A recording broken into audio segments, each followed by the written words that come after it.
Welcome to the second night of our summer seminar series, America at 250. Remember, rejoice, renew. What are we doing this summer? Remember, rejoice. Oh, you're good. You remembered. Okay, good. Dr. Reese is going to be speaking again tonight, and he's loaded. And so we want to give him as much time as possible. He's going to be speaking on the topic, Remembering the Foundation, Faith and Freedom. You're going to enjoy this series all the way through the summer. Next Wednesday is a very special night. It's our patriotic music night.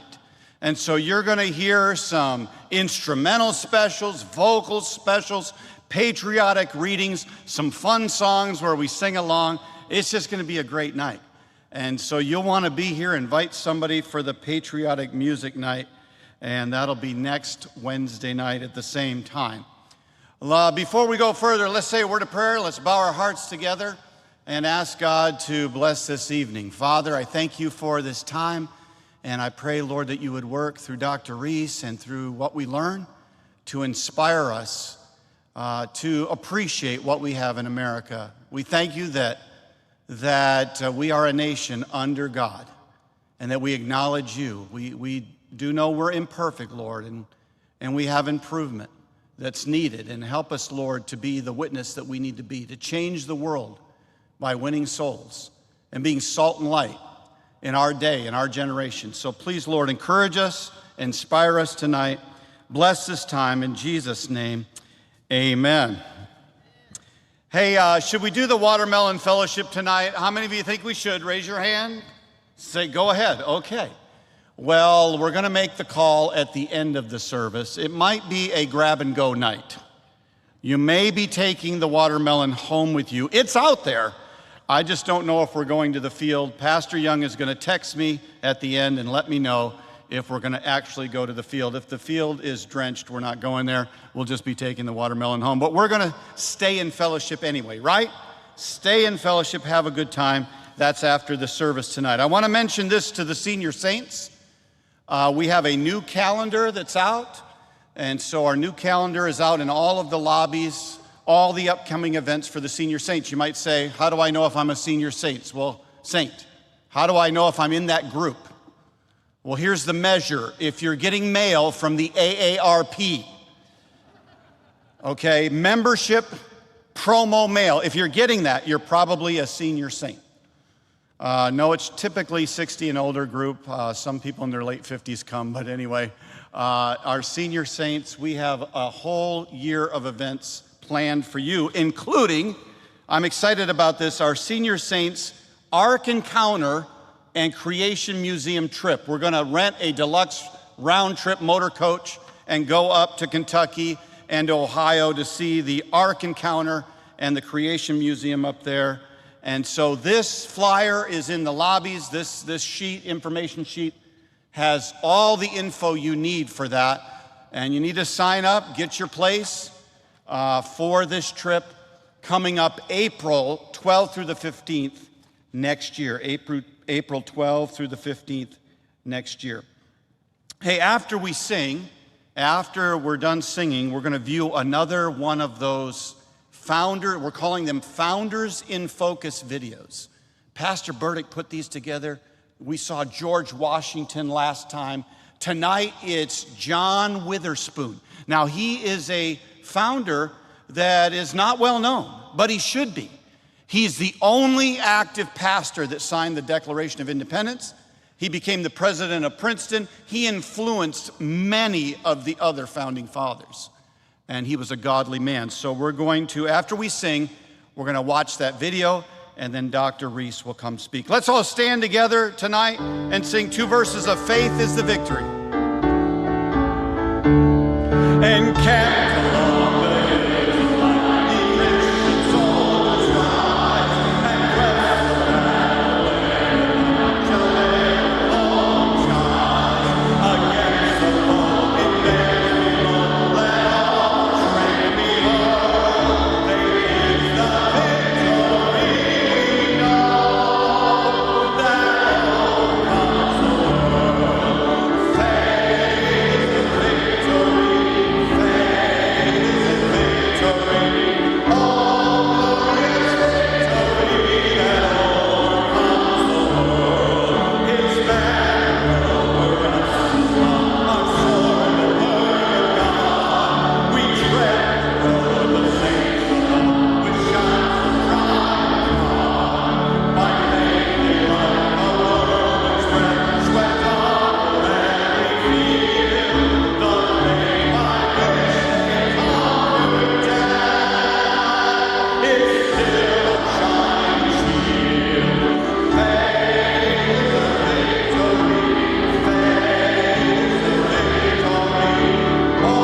John Witherspoon stands as one of the clearest voices connecting biblical truth to the foundation of American liberty. As a Presbyterian pastor and the president of Princeton University, he shaped an entire generation of leaders who would go on to guide the nation, including James Madison. Yet what made Witherspoon unique was not simply his position, but his conviction that true freedom could never exist apart from faith and moral integrity. He was the only pastor to sign the Declaration of Independence, a fact that reveals the depth of his commitment to both God and country. But even more compelling were his teachings. Witherspoon understood human nature through the lens of Scripture. He taught that mankind is fallen, that sin affects judgment and behavior, and that because of this, power must never be concentrated unchecked. This belief strongly influenced the development of checks and balances within the American system of government. He declared boldly, he is the best friend to American liberty who is most sincere and active in promoting true and undefiled religion. In his mind, faith was not separate from public life. It was its necessary foundation. Without moral restraint, without virtue shaped by the truths of Scripture, liberty would inevitably collapse into chaos. Witherspoon also emphasized that rights do not come from government, but from God. This idea became central to the American identity, that human dignity and freedom are not granted by rulers, but inerrant because of divine creation. At Princeton, he trained students not merely in academics, but in character. He saw education as a means of forming leaders who would act justly and wisely. His legacy reminds us that America's foundation was not built on independence alone, but on a worldview deeply influenced by Christian teaching. It challenges us to consider whether liberty can endure apart from the moral and spiritual principles that gave rise to it. And it calls us to remember that the preservation of freedom depends not just on laws and systems, but on hearts shaped by truth and accountable to God.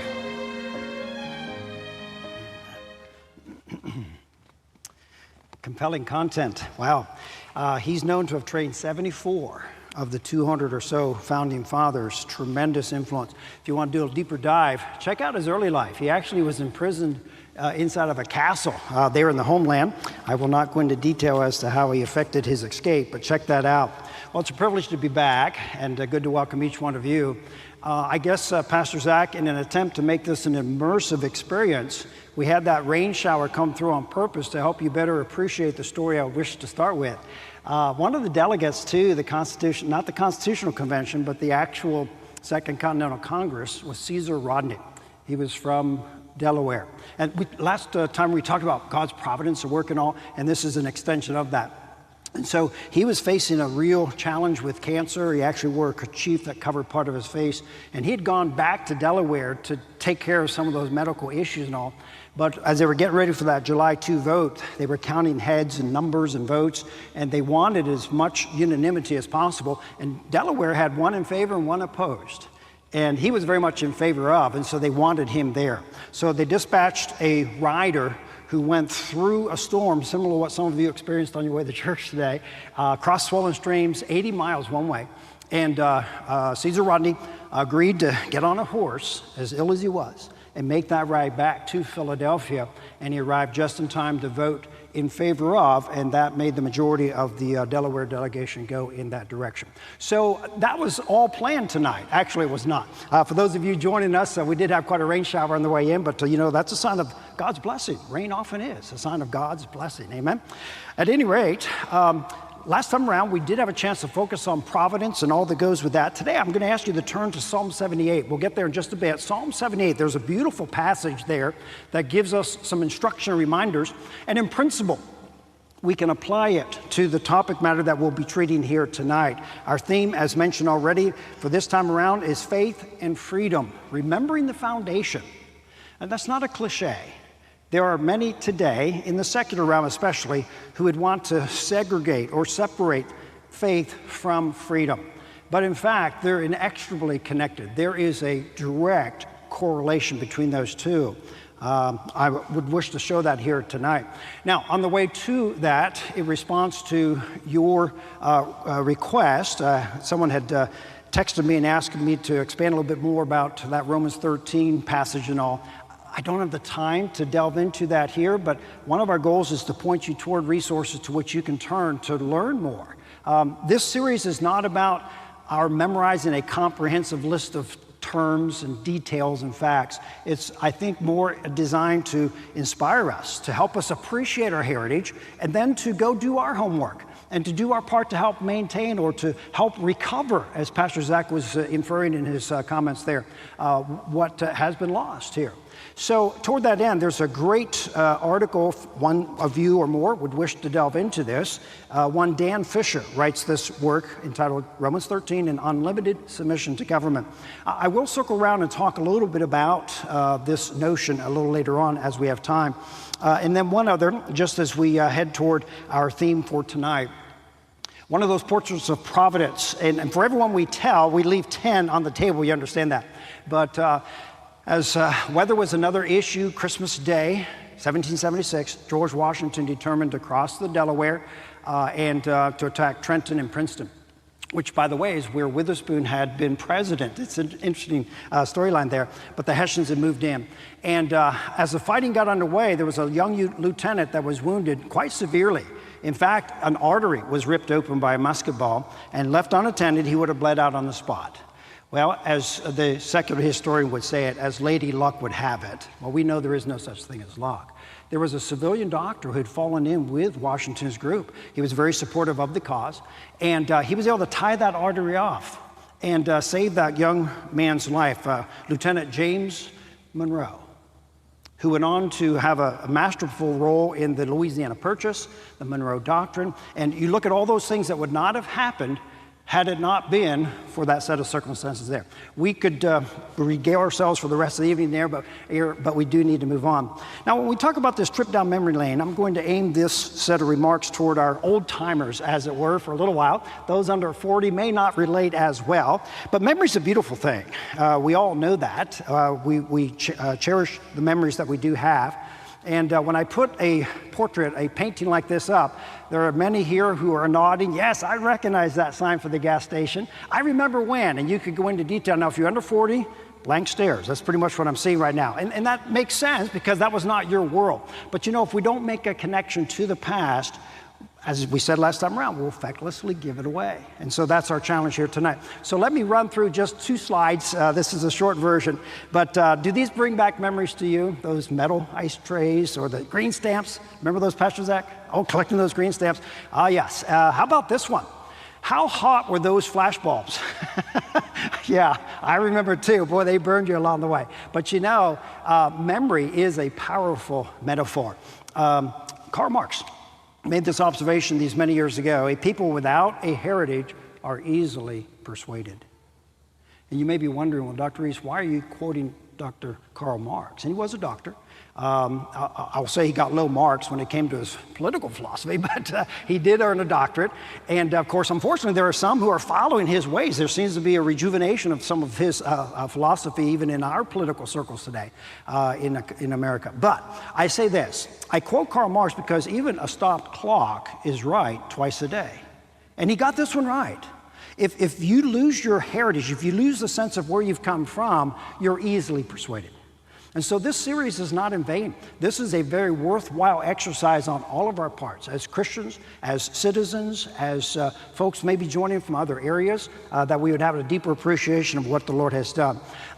We don't want this to be an overly scholarly presentation. It's more aimed at a general audience and so forth, but we do have the sources. The information is there for those that are willing to do the spade work to dig it out. For example, there was a study done at the University of Houston. It was a 10-year-long study.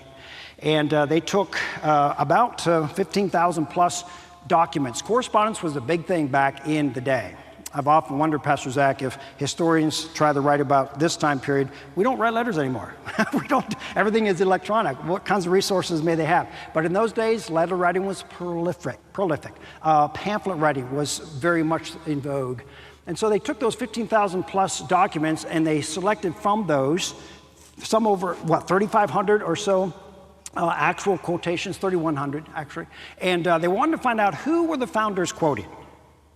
And they did this as a, what you might call a double-blind type study. They were not coming in with any biases. They just took the quotations. Who are they quoting? And it probably doesn't come as a surprise to us, but this is historical evidence, as it were. More than any other, the Bible was their source. And yet we're being told today in the secular media, I just read a study today, in fact, very disturbing, so much so that I plan to come back and touch on that in our third session together in a couple weeks, about how young people just are not hearing the stories that you heard last week about the Great Awakening. It's not there anymore. And if we don't persist and insist on those be put back in, we'll all be in a world of hurt. But the Bible is quoted more often than any other single source. Others came in behind. It's not our purpose to look at each and all of those, but I will say they had biblical worldviews when it came to law and these kinds of things. Oh, John Locke was there, but only 2.9% of the time. I think he gets more credit than perhaps is due. I'm personally not a Lockean individual. He's a hard guy to figure out spiritually. He was quoted 2.9% of the time, and some of the time in a negative way, in that I think it was Adams who wrote blockhead in the margin of his notes when he was reading John Locke, for what it's worth. But what are we trying to say here? The Bible was centerpiece. We don't have to make these things up. We don't have to force the issue. The clear evidence of history shows as much. And so today, we want to get into this business about faith and freedom. It's more than a cliche. Are you in Psalm 78? Psalm 78, verses 1 through 7, a beautiful passage of Scripture. And I've long argued that this is a great reason why we should study history.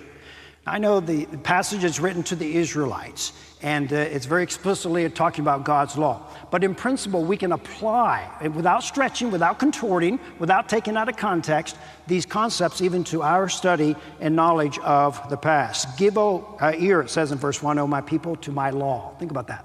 God's law. Hey, listen, you've got to pay attention. Don't just blithely pass on by. We get so casual, we get so callous, we don't stop to think. It says, give ear to my law. Incline your ears to the words of my mouth. And it goes on in verses 2 and 3 to talk about these parables and all that the fathers had passed down to them. Look at verse 4 with me, though. We will not hide them from their children, showing to the generation to come the praises of the Lord and his strength and his wonderful works that he hath done. And so I see this intergenerational process. You are to tell your children. In fact, can you count with me as we read through verses 5 and 6, how many generations are represented here? Follow along, verse 5, if you don't mind. For he established a testimony in Jacob and appointed a law in Israel, which he commanded our fathers that they should make them known to their children. So there's one generation. Fathers to their children, stay with me, verse 6, that the generation to come might know them. Is that a reference to the second generation? And then even the children that should be born, I think that's the same generation. But watch this, who should arise and declare them to their generation. If my math is correct, I see 4 generations listed there. The parents are to tell their kids so they can tell their kids who can tell their kids, remember the law of God. And then verse 7 is such a great clincher. It pulls it together. It gives us true hope. That they might set their hope in God and not forget the works of God, but keep his commandments. You know, we pray to the same God that Abraham prayed to. We pray to the same God that Moses prayed to. And we too can set our hope. In this passage, I see 3 reasons for studying history. One, that we can learn to appreciate the past. We see God's providence at work there. We certainly learn to assimilate the lessons from the past. We study to learn, not just for antiquarian pursuits. And then lastly, to set our hope in God. Ultimately, this is a spiritual issue, is it not? The Bible also reminds us in Psalm 127, you don't need to turn there, it's a familiar one, except the Lord build the house. They labor in vain that build it. What are we doing today that's going to count for eternity? That's a good question. Is it so much haywood and stubble, or is it really going to last into eternity? And that applies to all areas of life here. And so the admonition, if the Lord's not the one building the house, they labor in vain that build it. The watchman waketh but in vain. If God's not in it, it's just not going to work. I know I'm preaching to the choir here, but I'm giving you this information so that you can then talk to neighbors across the fence there in the backyard. And you can communicate with others here these important, these valuable principles. One other verse here. Happy is that people that is in such a case, yea, happy is that people whose God is the Lord. Now, happiness is not based on political freedom per se. There are places in this world where there's much persecution, but people are happy. There are places where there's much deprivation and suffering, but people are still in a spirit of the Lord. But there is a strong connection between the spiritual liberty. How does 2 Corinthians say? Where the Spirit of the Lord is, there is liberty. That's a spiritual term, but I think oftentimes it pushes toward the political. The video communicated that so well, that Witherspoon, he saw that Christianity touched on all avenues of life. And he was not compartmentalizing. Well, I'm in the religious department here, and we'll let the political take care of itself. No, he was engaged in the world in which he lived here. Beautiful principle there. So, 3 principles in the time that we have here tonight. I appreciate Dr. Zach giving me a little extra time here this time around.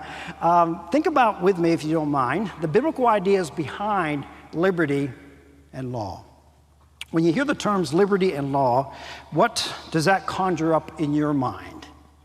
For me, for whatever reason, as I was contemplating and preparing some thoughts here, my mind went right to the Supreme Court for whatever reason. Maybe it's because of some recent decisions, some study on that subject, or whatever the case may be.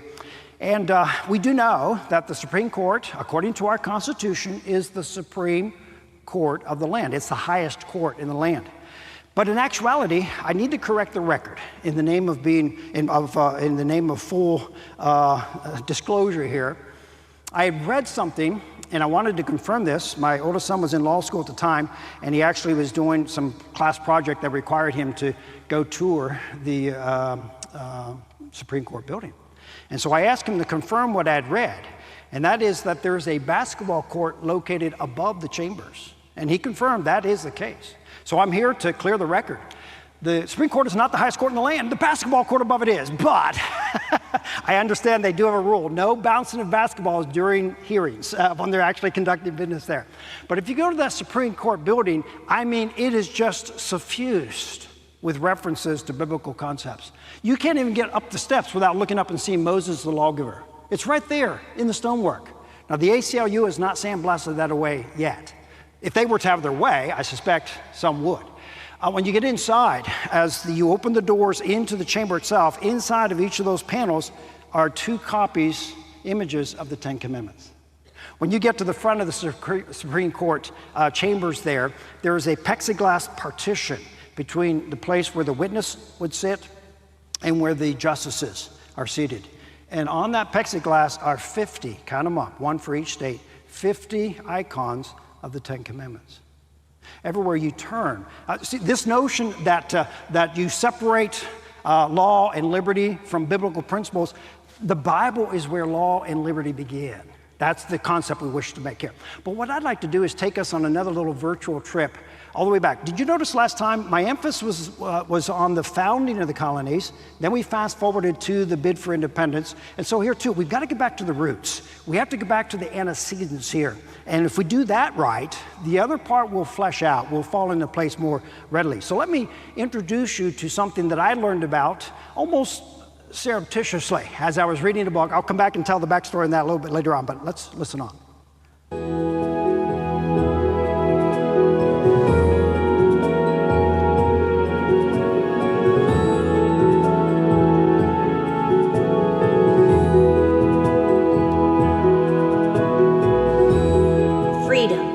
It is a beautiful word which conjures up different meanings to different people. To the Pilgrims of New England, it had a specific meaning as personified in this majestic monument erected in their honor in Plymouth, Massachusetts. Why do you suppose the central figure of this breathtaking monument is a 36-foot image called Faith? It's a beautiful image. I will come back and do a little bit more with the backstory on that. But notice how it's faith. It's not some pagan god. I was up visiting Montgomery during the whole Judge Roy Moore situation, and I went down to the federal judicial building, and right in front of that building is a pagan god, a Greek god for law, Demas. That was put there with government money. That was put there with your taxpayer money and all. It was a pagan god. That's not what's depicted here. This is faith. Very explicit, very purposefully here, as we shall see. I agree with Samuel Morison, spelled with one R, one of the renowned historians of the colonial period, well respected across the lines, and he agreed that the Pilgrims were in fact the spiritual ancestors of all Americans. So we're not looking at an outlier here. We're not seizing on this one little group that happens to align with our worldview and say, okay, the whole country was based on that. And we're not suggesting that every person who came was like a pilgrim, but there was a mindset, and the Bible did play such a center place role here. Can I refresh our minds? This area to the north and the east of London had been an area where, I'm not sure if it was in the water or in the soil, but there was this resistance to tyranny. If you look at the west side of London, the northwest, very loyal, very much supportive of the king. But these folks here, when man's law began to go contrary to God's law, these folks were willing to take a stand and even pay a price. Such was the case there at Scrooby, as you well know. The Scrooby congregation, they became what's known as religious dissenters. Now, had we more time, we could flare out and really develop this theme, because if you don't understand the history of these religious dissenters, you won't appreciate as fully, one, the price they paid and the wonderful heritage they bequeathed to us. And so had we more time, each of these is the basis for a lecture. That's not the purpose here tonight, but I wanted you to see the grand scheme that the English Reformation, in God's timing, represents a radical return to biblical Christianity. Then the Church of England, even though Henry VIII had his own aspirations and plans, God used him to bring that revival to England, that spiritual recentering. Over time, there were those who felt like perhaps the English Reformation had begun to shift and they wanted to purify the church. There's that word Puritan.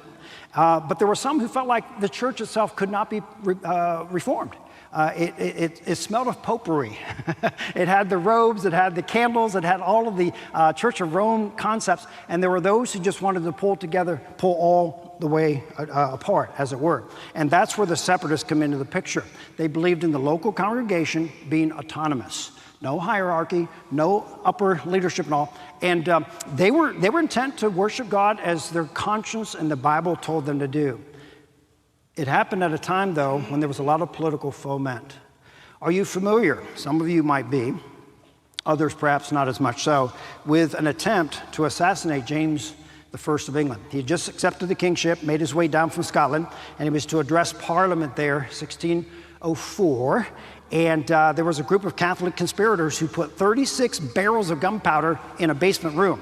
And with the lighter in hand, the fuse and all, Guy Fawkes was arrested before things could carry through as he had hoped they would.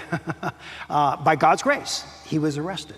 I will not go into detail here, but it took 4 days to execute him, to kill him. Yeah, that was pretty tough. But you know what? Because of that, there was this great crushing of any dissenters. If you do not align with the Church of England, then you're on the outside looking in. And that's where the separatists found themselves. Hence the persecution, tremendous struggles they went through. You know the account then, how that they had to flee. So they fled England for religious freedom's purposes. But last time I sort of teased us with this idea that they did not necessarily come to the New World for the same reason.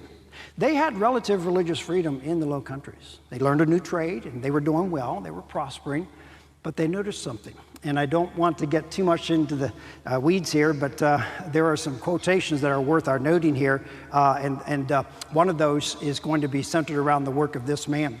I raised the specter last time around. Who's Pastor John Robinson? I've enjoyed learning more about him. Some refer to him as the founding shepherd of America. Now you may think, well, that's John Calvin, because so many of the founding fathers were followers of John Calvin's teachings, and that's true. Probably about 2/3 of the colonists were. But in terms of those who had a great and a direct shaping influence, for someone that never came to the colonies, Pastor John Robinson, the pastor of the Scrooby congregation, now in Leiden, had that role. He wrote basically a 3-volume series that they printed his sermons, his remarks. I'm indebted to my brother Paul for tuning me into this resource. There's a group that's now defunct called Sprinkle Publications. If you get a hold of any of their publications worth your time, they publish old books that have long been out of print. And you want to take a deep dive, take a look at what Robinson has to say here. But basically, he was the one that said, hey, I want the church to vote me in as a pastor. We want this to be an autonomous, really close to what we would believe in our Baptist tradition. He really set many of those precedents in England. And of course, they did observe something about their kids. I will not read the quotation directly. You can peruse it as I make a few comments about it.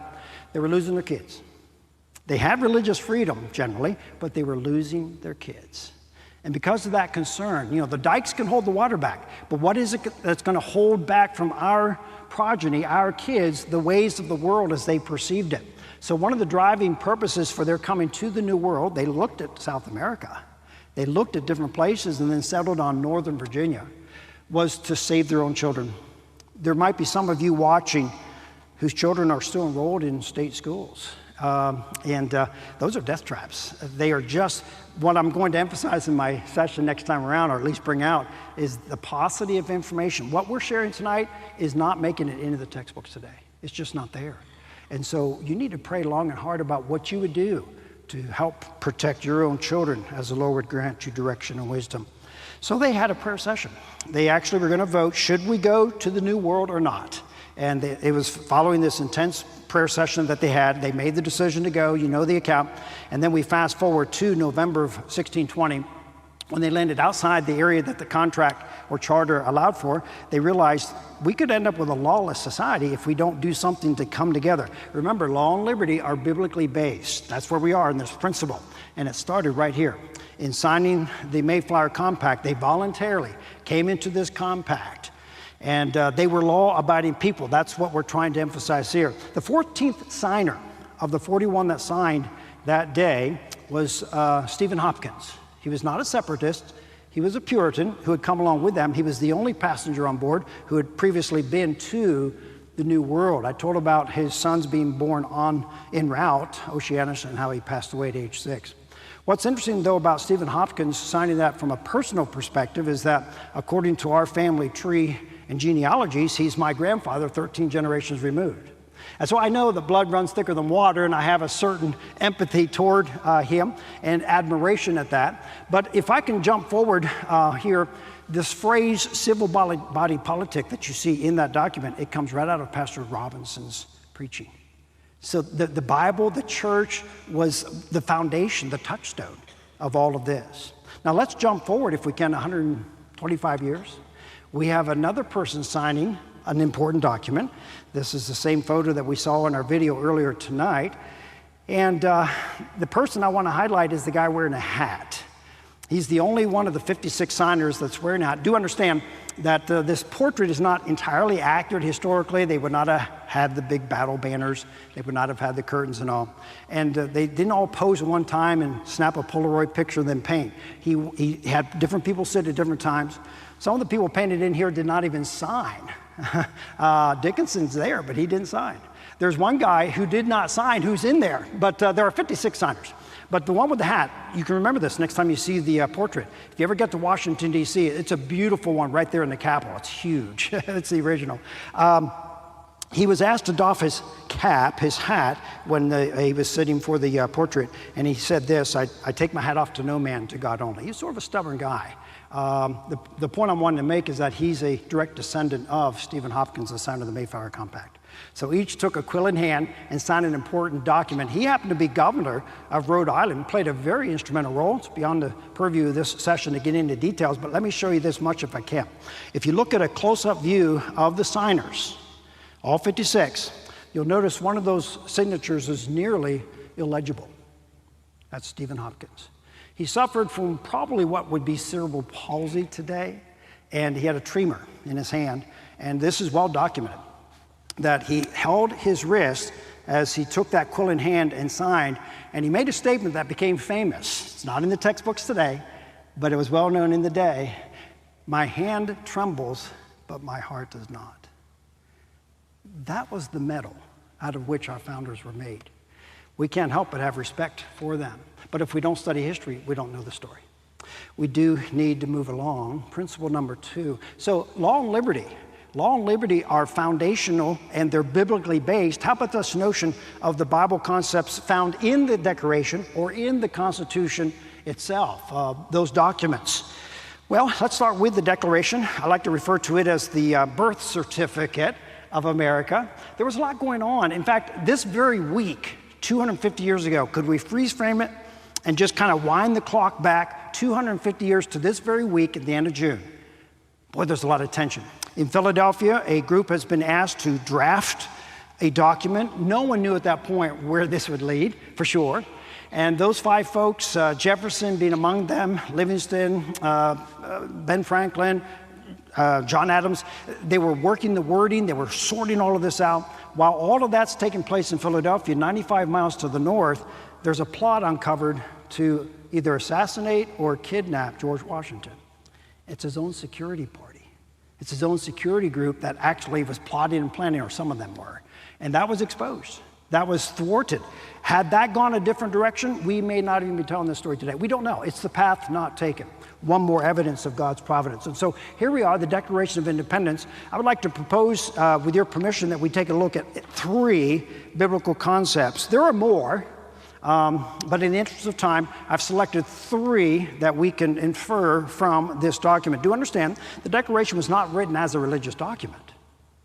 In fact, it's probably written more for the European eye and mind than even for the Americans. At least some scholars would argue that. J. Stephen Wilkins is a big proponent of that theory.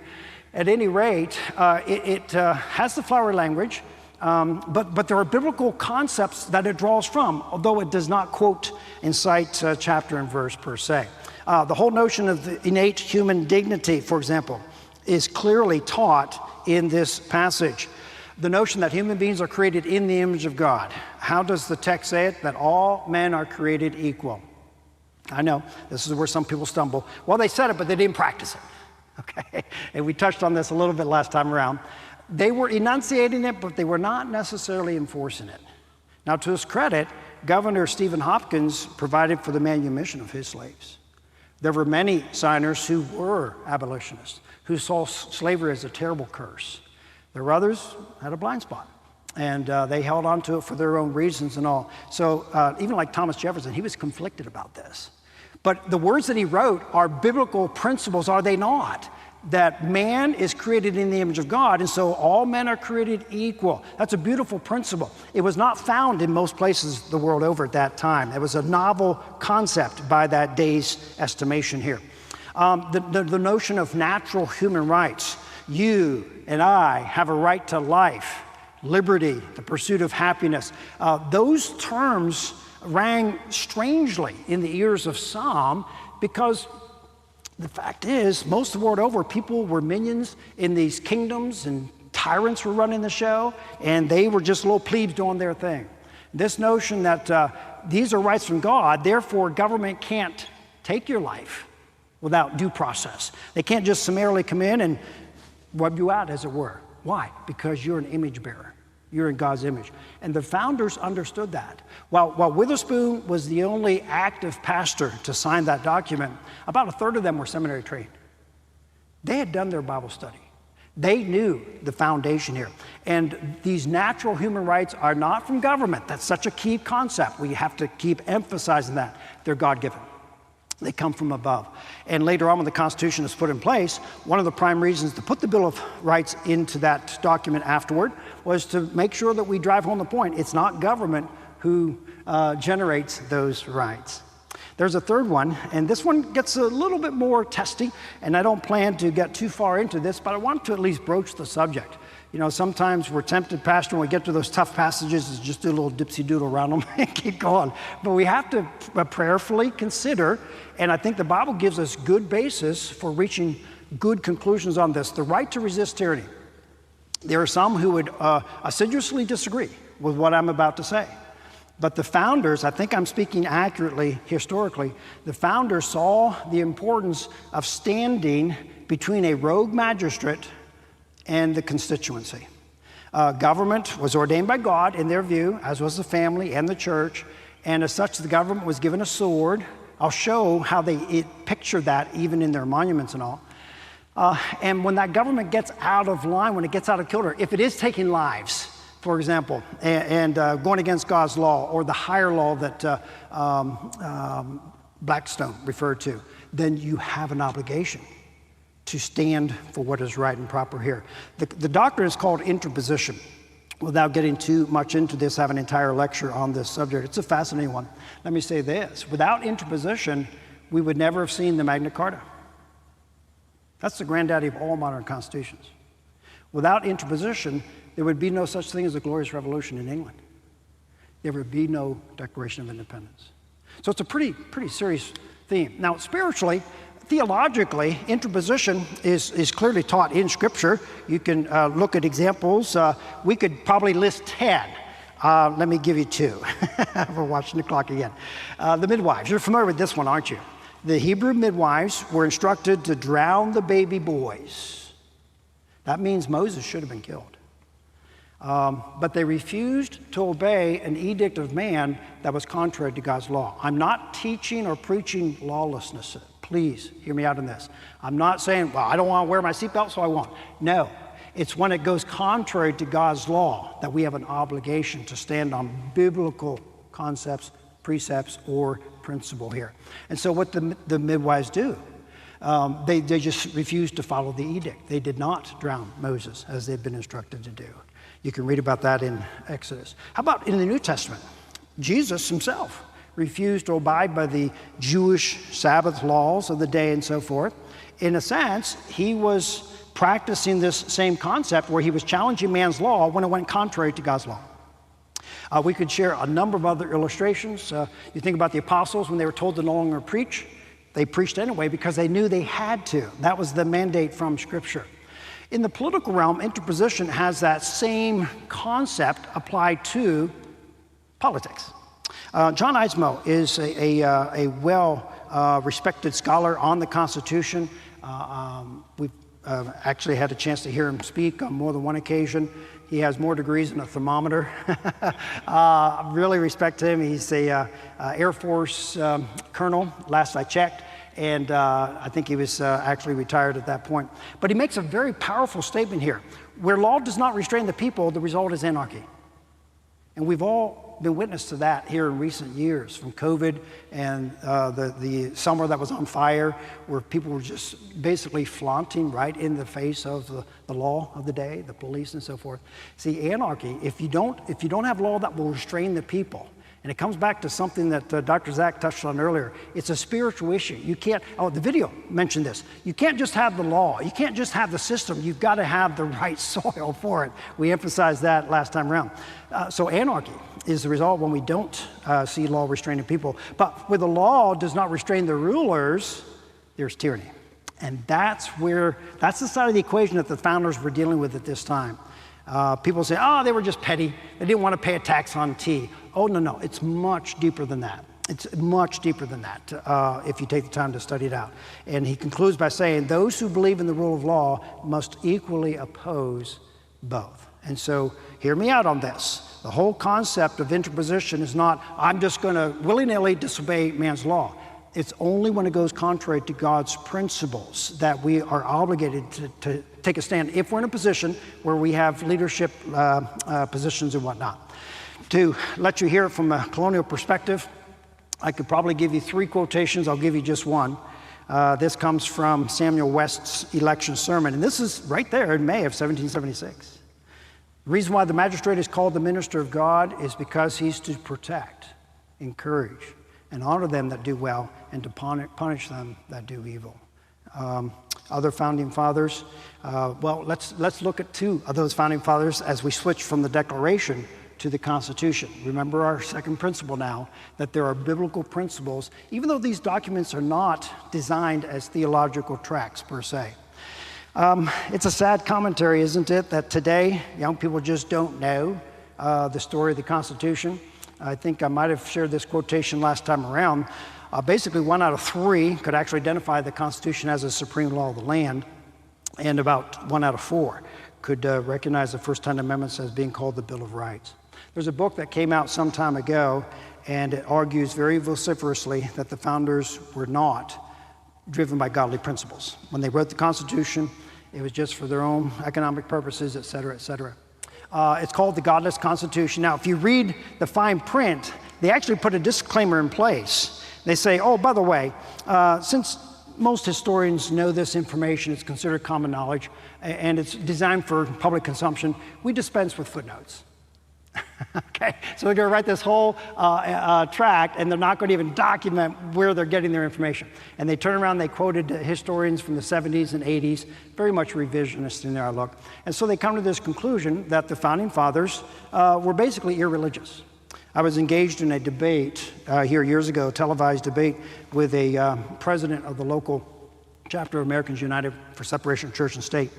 And he told the group before we went on the set, he was really concerned about this guy, Reese, because I'd written an article for another magazine arguing that our Founding Fathers were largely, evangelical-type Christians that were in good relations with their churches, few exceptions.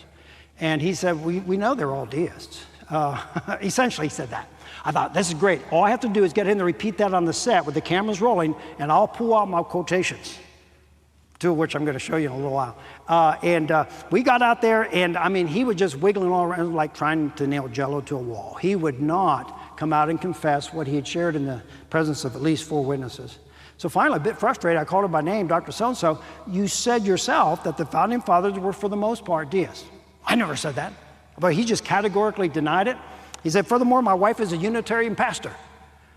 Well, I wasn't going to touch that one with a 10-foot pole. But the fact is, this is the kind of scholarship that goes down. We don't have footnotes, but the fact is the Founding Fathers were anything but Christian. The evidence cries out in a wholly different direction. We don't have to go forcing the issue. We don't have to go dig it. It's there if we'll take the time. Let me share 4. We could give more, but 4 biblical concepts that come to us right out of the Constitution. The first is separation of powers. Where does that idea of separation of powers come from? It comes right out of the Bible. In the Old Testament, it was made clear that God he's a lawgiver, he's a judge, he's also the one that implements the law. In other words, all 3 phases are under God's lordship. But the king was not to do the work of a priest.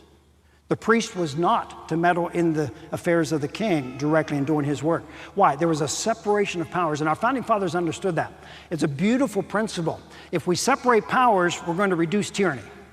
There are many countries today that have unitary systems, top-down systems, and basically one person calls the shots. They are the judge, juror, and executioner. Our Founding Fathers saw the danger of that, and so they purposely built in separation of powers. Each branch has certain powers given to it. And along with that comes checks and balances. Those branches are designed to check one another, to keep one from running. It's a beautiful system. You say, boy, they just get gridlocked and all. I'd rather have gridlock than an efficient system. You know that in Mussolini's day, the trains ran on time, but there was a pistol to the conductor's head. Is that the way we want to live our lives? And so they put in place these principles, namely because they understood this third point, and that's the fallibility of man. Our founders, when the Constitution was written, had a clear sense that man by himself can go rogue, can go off course, and we need a system of law that will keep man himself in check. Power corrupts, absolute power corrupts absolutely, Lord Acton. And so let's separate the powers. Let's put checks and balances in place. Furthermore, without going too far into this from a political science standpoint, there were federalized powers, and then there were certain powers left to the state. Very unusual. Very few countries have that kind of a system or setup, where there are certain powers the federal government simply does not have over the state. So we need to simply get back to first know what the Constitution teaches and then implement that here. How about that? And then the whole concept of rule by law is still a very significant one. The Bible put limits on the king's powers. The Bible put limits on the priest's power. There are limits that are put in place because law is king. Lex rex. The law is king. And if we ever reverse that and have rex lex, the king being law, well, we have problems. At least that was the founder's view on it. In their words, this was a quotation that I shared in that debate those years ago. It's a powerful one by George Washington himself. Of all of the dispositions and habits which lead to political prosperity, religion and morality are indispensable supports. Translated, we can't do without them. And yet there's a whole mindset out there today that wants to separate, that wants to push apart and not make that connection. You can hold your head up proudly. You don't have to be shameful about it. Our nation was founded on biblical principles. Now, let's not go too extreme here. I've read books that want to sanitize history, make every one of the founders a God-fearing individual. That was not the case. We have to be balanced. We have to be truthful to history. But the vast majority were followers in good standing, and they would be very comfortable with what they're hearing tonight, I'm convinced. One other quotation for what it's worth. Our Constitution was made only for moral and religious people. Today, we're not at a crossroads. I think we're past a crossroads. And in our next session together in a couple of weeks, I want to address this issue. How can we get things back on track? We've remembered, we're rejoicing in what the Lord has given us, but then there's a third part to that. We need to reclaim lost ground. We need to purpose to get back to recover. And I believe that each one of us can and should have a role in that. And so stay tuned for that presentation. I'm looking forward to that. But let's get to our third principle here, and then we'll be finished tonight. You've listened well. Thank you. And by the way, if there are those that have questions, something I've shared, or something you'd like to have addressed, send that email on through. We'll try to work that in as best we can here. It worked well last time around, and I'm happy to do that again. Our third principle is this, and that is that Christian principles basically helped to shape our culture. Take Christianity out, it's like the glove that covers the hand. When you pull the hand out, the glove collapses.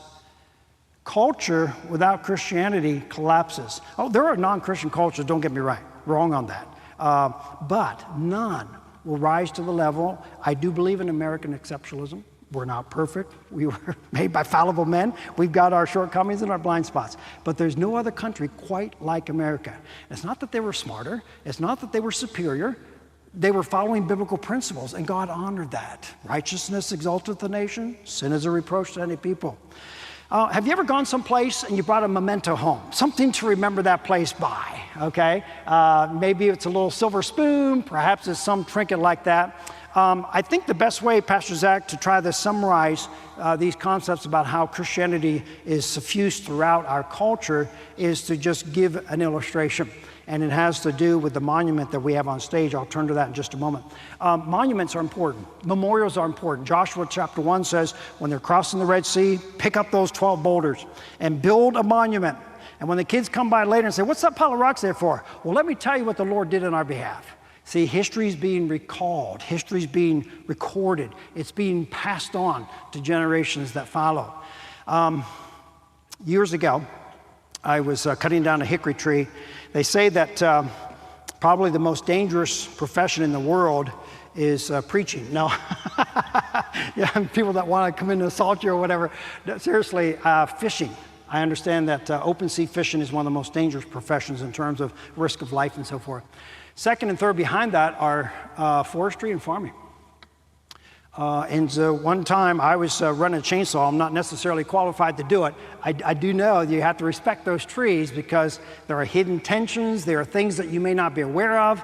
And my wife can attest to the time that one almost knocked me out of a tractor bucket 11 feet up. Wow, it will get your attention. On this particular occasion, I was cutting a tree that was sort of leaning uphill, but I wanted it to fall down the hill. If it goes uphill, it takes out a chain link fence. It could even take out the screened-in porch. So I really was working to make it fall the right direction. So before I even cut the notch, I took a rope as high as I could in that tree, and I ran it to another tree and put a come-along on. Just really tensioned that down. I didn't have a tractor, so this was my second best option. So I cut the notch, and I went to the other side, and as I'm back cutting, I felt a pinch on the saw. The tree's not going to go the direction I wish for it to go. So I stopped right then there. My wife would attest to this. I said, I'm going to go borrow the neighbor's tractor. We need more horsepower to pull this thing in the right direction. About right then, I heard a, uh-oh, we're going to lose this thing here. And so I said, I don't have time to get a tractor. Now it's triage time. And so I tried to cut in a certain way that it would fall into the gateway at least. And I was pretty proud with how that worked. Unfortunately, one of the big limbs came right down on the chain link fence and took it out anyway. So now I'm cutting all those, the tree is still on the stump, and it's these big octopus arms are in the ground. I know that sooner or later that whole huge trunk weighing tons. I mean, the diameter of this was close to 3 feet at the base. And I knew it was gonna have to come the rest of the way down. So I was cutting one section, and the Lord was kind. I heard a just before that whole thing rolled my direction. And I just instantly leaped backward, dropped the chainsaw as I did. My hand swept across that chain as it was slowing down, paper cut, just a paper cut. And I landed on my knees, and right there's the trunk. I don't know how close it was to me. I just know this. It was close enough that when I walked into the house, my wife said, "What's wrong?" I guess my face was ashen white. I have here a little chunk of hickory. It's what you see on the screen. It's a memento. It's a reminder that God chose to spare my life that day because there were more history students to torture, I guess. But there's another memorial here that's a beautiful one that I came across serendipitously, I think is a term I meant to use earlier, not surreptitiously. And that is the National Monument to the Forefathers. I was reading a book years ago, and I said, wow, this is a great story. I never heard of this National Monument to the Forefathers. So I told my wife, we were planning this historic trip anyway, let's make a point to go see this. It's near Plymouth Rock and all. So we bought ourselves a tent at a yard sale. I pitched in the backyard to make sure all the parts were there. And the next morning, after a rain, there were 2 inches of rain inside the tent. Not a good start, Paul. So I bought 2 bottles, spray bottles of Scotch Guard. We coated that whole thing down, and we headed out. We went to Jamestown and Williamsburg and York. My boys will remember, at the end of the day at Williamsburg, we dropped $96 for tickets and all, and I sat there at the campfire and I said, well, boys, what was your favorite activity the whole day? Building a campfire. They missed the history. But we made our way all the way up. This is my lovely bride and the 3 Reese's Pieces. And we got to Plymouth Rock. My wife had called the Chamber of Commerce. She called different folks, could not find out a thing about this monument. So we got into town and I asked one of the locals, hey, do you know about this National Monument to the Forefathers? Yeah, it's about 3/4 of a mile that way. So we got there. When we arrived, there was one other person there, and he was asleep in the car, probably on lunch break or something like that. Beautiful statue. And this is what got me into this. And wow, the more I learned, the more fascinated it became. I'll give you the short version. Unfortunately, disrepair, there was not a lot of interest in this. It's not in the history books that I'm aware of. I had not come across it at all. But here we have it now, Faith, 36 feet tall, her right hand pointed up to heaven. This was a monument that recognizes what drove the pilgrims. You say, well, the pilgrims were just one part of the equation. Yes, but as the secular historian said, they are the spiritual fathers of this country. And so she's pointing to heaven, and in her left hand, she's holding the Bible. Her foot is resting on Plymouth Rock. And by the way, she's oriented in such a way, and we've got the statue right up here as well, she's looking straight to Plymouth, England. That's where they had commenced their trip. And she's basically being a testimony here. God got us here. God is the one that's behind all of this. Well, that's very fascinating in and of itself, but when you get into the statuary around the base, wow, a whole new vista opens before us here. I'll just go through these 4 as we bring this to a conclusion, but there's so much history behind this. Here are the 4 pillars upon which society was built, and it just echoes what we're saying here. The Christian influence on our culture is undeniable here. And so we have pictured here morality. See, the pilgrims understood the value of morality. There are side carvings on each of the benches upon which they're seated, and the side carving here is prophet and evangelist. So here it is, morality seated on a bench.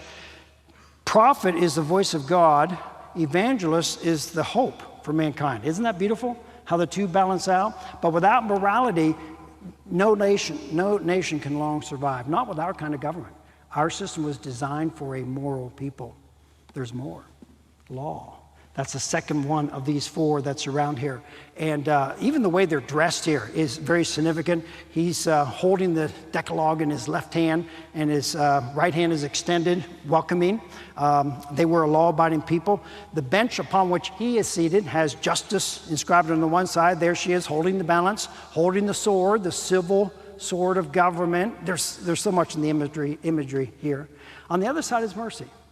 So God is a God of justice, but he's also a God of mercy, amen? Otherwise, none of us would be here. And they understood that balance. His hands are palms out, opened up. God is a God of mercy here. 2 more, liberty. So from morality to law, this is what built the founding of this nation. The emphasis on liberty here. Basically, the outfit, the armor to protect. You have to constantly be vigilant to protect. The claw that you see on the shoulder is the leopard.